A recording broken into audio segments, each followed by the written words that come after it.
KOGO Night on News Radio 600. KOGO, I'm Chris Merrill. Sunday, 8 o'clock on Fox. You've got to watch it. It's the chance for the women's U.S. national soccer team to win their, I guess it would be their fourth World Cup here in the last 30 years. And not only that, but these would be back-to-back World Cups. They won in 2015. They'd be looking to win here in 2019. And it's a huge accomplishment. It's a big deal. And even though it is such a big deal, they'll play the Netherlands, incidentally. The women are actually, they've got another contest or another battle that they're fighting right now, and it's really interesting, the timing on all of it, and that is the fight for equal pay.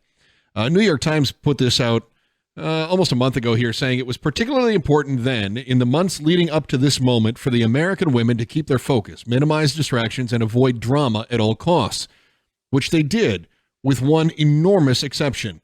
On March 8th, they sued the United States Soccer Federation, claiming purposeful gender discrimination. The bottom line is simple. The star defender Becky Sauerbrunn said in a statement, I apologize. It is wrong for us to be paid and valued less for our work because of our gender. Rapinoe also said in a statement, mentioned the responsibility the team feels to advocate on behalf of our teammates, future teammates, fellow women athletes, and women around the world. This is just 95 days before the team's first World Cup match in France and mere weeks before the beginning of their next training camp. According to Alex Morgan, one of the stars of the team, if you've watched, you know that, saying the players felt they could not wait. We don't always want to be patient. You have to seize the moment. Seize the moment they did, and it's actually worked out really well for them. While this may be a distraction, and some are saying, why would they do this? They should wait until after the World Cup. This actually is probably the best time because they've got the momentum. They've got the favor of the American people on their side right now. No doubt this is catapulted higher up into the communal consciousness than it probably would have if they'd have done it, say, a year from now.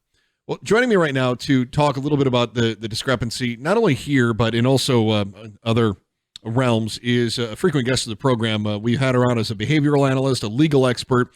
Today, she puts on her business ethics leader or a business ethics lecturer hat, which she does with San Diego State University. Wendy Patrick is one of the smartest people you will ever hear. We're so fortunate to have Wendy on the show. Wendy, the question that is the most obvious is why? Why the discrepancy, and can we do anything about it? That's right, Chris. The why question has been one that's been asked for years, as many of these women and the men that are very supportive have worked to level the playing field. How can we ensure that men and women are compensated the same when they do the same work?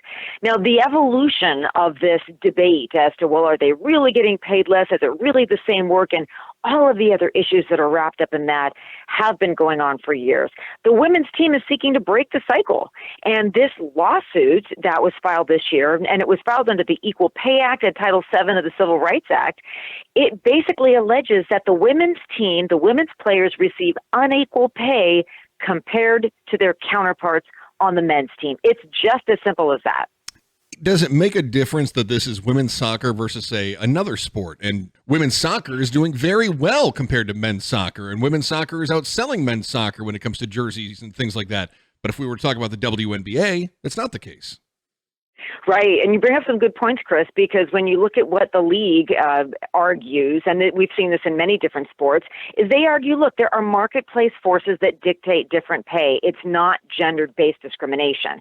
So when you look at that argument within the context of women's soccer, you're right. We have to admit they are on fire. They are doing very well. They are basically, as you mentioned, they're selling tickets to games. They're selling jerseys. I mean, in terms of the jersey being the highest ranking soccer jersey, men or women's, ever sold on Nike.com. That's just an example. But yeah, you know, their popularity gives them a platform.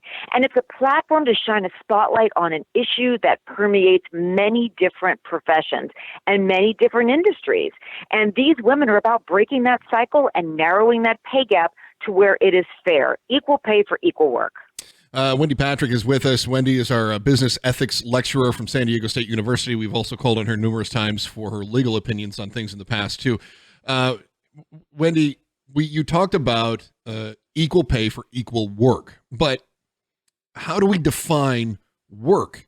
Is it the task at hand, or is it the results that we're looking for? And I think this is going to be key to the conversation. It is, and you really ask all the right questions, because U.S. Soccer's defense, when they actually filed a response to the lawsuit, they are arguing that the decisions they make with regard to the national team pay structures are legitimate. They said that those decisions are based on business reasons and not for any discriminatory or other unlawful purpose. So given that that's their defense, they're going to have to back that up with some of the market forces that I've described and some of the ones that you've described. And it's answering those tough questions. It is those answers everybody's going to be watching and waiting for in order to counter what, as you point out, and as our listeners know, really makes for some great TV, some great publicity, and making a lot of money. So those are some of the kinds of things that they're going to have to justify. The women's team is so popular. They're bringing in lots of cash flow. They are basically the role models of this era in terms of how good women can be and how good they can be as a team. We're all going to wait and see what are you going to come up with in response to basically say, you can justify them being paid so much less than the men. And even that, Chris, is in question, the so much less part. They're arguing they really don't make as much less as has been publicized. They're arguing the reports? Are they saying that the reports are inaccurate? They're saying the reports are inaccurate. It's really not that much less, and it's more complicated than simply looking at different numbers for different games. So looking at things like bonuses, numbers of games played. In other words, the financial analysis is not as simple, so argues the league, as simply saying, look, let's look at who gets paid what for what kind of game. They are arguing, U.S. Soccer, for their part, they are arguing that there's more factors going into this analysis, and that's part of why they didn't just throw up their hands and say, okay, we're going to concede this lawsuit. They filed the defense. They filed the response. And so this suit is going forward. Do they stand a chance? Well, you always stand a chance. We don't know all of the different things they're going to argue. We certainly know that they've lost the lawsuit in the court of public opinion. No doubt. Right, no doubt. But in terms of what can they prove in a court of law, everybody's curious to see what kind of information and what kind of evidence they're going to set forth that's going to justify the difference in pay, or whether they're going to argue, look, the difference in pay is due to market factors, some of the ones I've already mentioned, that have nothing to do with gender-based discrimination. Remember, that is the subject of the lawsuit that was filed this year. Wendy Patrick, a business ethics lecturer at San Diego State University, and joining us now. Wendy, if we were to go outside the world of the U.S. women's soccer team, who we're all rooting for to win this World Cup, if we were to go outside that realm and we were to talk about some of the other circumstances where women are paid differently than men, I think largely attention is drawn to athletics. If we were to talk about, say, lecturing at San Diego State University, we would say if somebody does a 45-minute lecture, they should be paid regardless of gender. They should be paid the same amount because you're giving a lecture, you're talking to the students are absorbing the information. But I come back to something like the WNBA, and I say the job may be to play basketball for 60 minutes, but isn't the job also to bring in revenue? It's to bring people to the games, is to bring in endorsements, to sponsorships, all these other things that go into the overall package.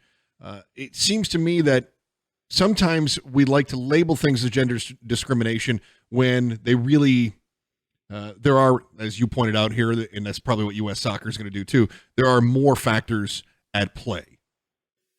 That's exactly right, Chris. And U.S. Soccer basically makes that kind of an argument in so many words.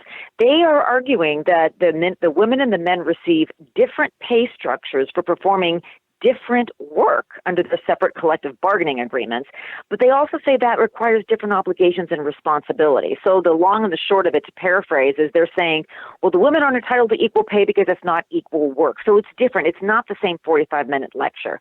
It's not the same game. It's not the same amount of sponsors, and we can go on and on. Yeah. And you're making all the right comparisons, Chris, and you're asking all the right questions. These are the kinds of questions that are going to need to be addressed in court. And it's about time, many women are saying, in lots of different sports, and might I say, lots of different industries where there is a pay gap disparity, where there is this argument that, well, it sure seems like equal work. Somebody's going to have to step up and argue how it's not and how we can justify this different pay structure. And when you talk about breaking the cycle in women's sports, these women really are role models and inspirational figures and encouraging figures to women in so many different industries, not to mention the young girls, the athletes in the different schools. Remember that school athletics for women has evolved over the years. It wasn't always a given, and it wasn't always as well funded as it is today. But these young athletes are looking to these women as role models, and I would say on and off the field, in terms of what they can do athletically and what they can earn financially. Wendy Patrick, a business ethics lecturer at San Diego State, joining us now as we talk about the U.S. women's soccer team who are suing. They're saying we deserve equal pay, and I would argue that the women's soccer team probably deserves to make more money than the men's team if we take a look at the market factors. And that's not me being, and I'm not pandering. I'm saying that they, in my opinion, they bring in more. They bring in more attention. They bring in more sales. They bring in more endorsements. They bring in more. But if I were to say that same thing for some of the other sports, regardless of who's being influenced by it, you can't say the same thing for women in some of the other sports. Wendy, if we were to take this argument, and I know I'm going to step on a landmine here, so just bear with me. If we were to take this argument, we were to take a look at some of the other industries, as we've talked about, where women are not being paid as much as men. We're saying that they're doing the same job. But there are industries where women are making more than men, even though men are also in those industries. Should men be making the same amount as women? I think of things like modeling, or let's say gymnastics. Gymnastics is another one, right? Or figure skating. I'm sure we can think of plenty others. And as we think through those sports, where maybe there is a difference between how popular a particular industry is for men and for women, I'm sure that there are issues like this that are being litigated in those industries as well. You know, the reason we're talking as much as we are about this particular lawsuit is because of how well the team is doing. I guarantee you, if next year there is another sports team that has litigation pending and that is also in the limelight and has people basically doing watch parties during their noon hours when they're playing, like we're all doing now, I'm sure we would be talking about that as well. And I commend you for raising this issue, because this issue of pay disparity, whatever the reasons and whoever's being benefited, is alive and well in 2019. It is not a thing of the past, as much as many industries have really made incredible strides towards narrowing those pay gaps. And kudos to those industries that have managed to do that. There is still pay inequality, and sometimes when you have a team like this that has the popularity to have the platform to call it out and draw attention to the issue, we're going to talk about it. But I guarantee you there's lots of other industries and lots of other athletic teams that are looking to see what happens here and perhaps revamping the way they're doing business internally within their own industries. Final question here. Wendy Patrick, our business ethics lecturer from San Diego State. How much influence should the market have on this? How much market influence if we talk about gymnastics, figure skating, modeling, business lecturing, radio hosting, sanitary delivery and pickup, whatever the job is, how much does the free market have play in this, and how much should it be regulated?